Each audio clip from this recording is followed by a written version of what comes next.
Could your accounts receivable results be better?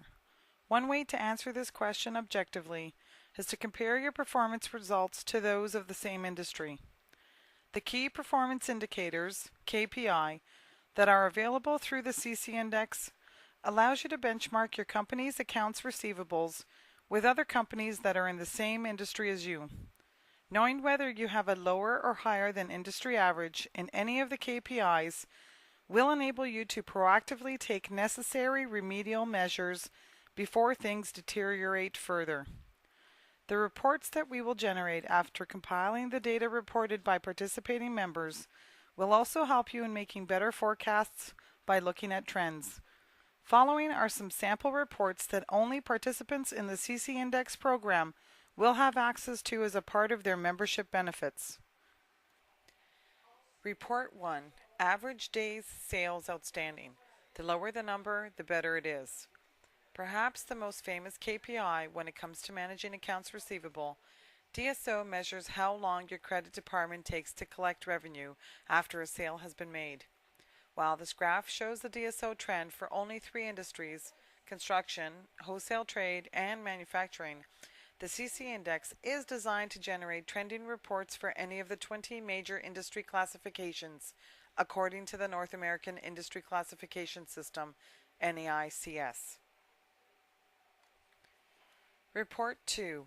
Average accounts receivable turnover per industry. The higher the number, the better it is. Comparing your AR turnover with the industry average can provide you with insights as to how effective you are in extending credit as well as collecting debts. A higher than industry average AR turnover ratio may indicate that you are being too stringent in your credit policy by only accepting credit accounts with low risk. On the other hand, a lower than industry average ratio may be a sign of inefficient collection process amongst other possible problems. Average aging. The lower the number, the better it is. As you already know, the older your AR becomes, the harder it is to collect. This report will provide you important insights as to what is happening in your industry. Is an increase in the age of your receivables a result of a slowdown in your particular industry, or is it more or less a general trend in other industries as well? Each line on the graph shows the trend of the average percentage of total past due receivables in a particular industry. Placing different industries on this report allows comparison of the same KPI with other sectors of the economy. This sample report shows that construction, wholesale trade, administrative and support, waste management, and remediation services industries are experiencing the same receivable aging pattern. Is this restricted to only some sectors of the economy, or is it a precursor sign of what will follow in yours as well? Average monthly aging per industry. The higher the number for current, the better it is. And conversely, the lower the number for all other aging categories, the better it is.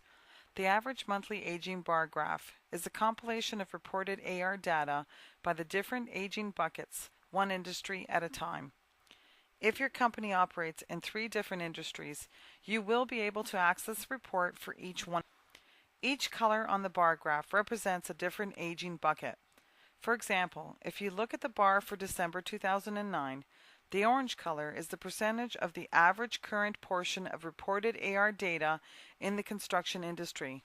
From a high of 71% in January 2010, we are now at the lowest point, 38%, for the month of May 2010. Average dollars placed for collection as percentage of AR. The lower the number, the better it is. This graph shows the average percentage of accounts receivable placed with third-party collection agencies on a monthly basis. Each line represents a different industry and shows the trend over a period of time. How does your own third-party collections measure up to the industry average? If higher than industry average, this should prompt you to take a look at the possible causes and make necessary adjustments. Average bad debts write-offs as percentage of AR, line and bar graph. The lower the number, the better it is. Bad debts are often considered as a part of the normal cost of doing business. Although as credit professionals, you would prefer to have none, the reports shown on the slide can help you determine whether your bad debts are at an acceptable level or not when compared to industry averages. The blue trend line on this slide indicates a decline in the average bad debts for the wholesale trade sector from November 2009 to May 2010. If your company operates in this industry and your bad debts have been on the increase, this should prompt you to review the effectiveness of your credit risk and collection management strategies. Are you granting credit to accounts with higher than normal acceptable risk? Could you minimize the risk of bad debts by using the proper risk reduction tools available? Benchmarking your accounts receivable within your industry by participating in the Canadian Credit Index will help you identify emerging trends and make timely adjustments where warranted to maximize your company's profits and minimize its bad debts. If you are looking for an additional tool to improve the management of credit and collection for your company, the CC Index presents a unique forum that not only brings the Canadian credit community together, but also allows you to be part of a collective effort to produce a set of benchmarks for your company. For more information, please contact us at 416-572-2615 or email us at geninfo@creditinfo.org. That's GENINFO@creditinfo.org.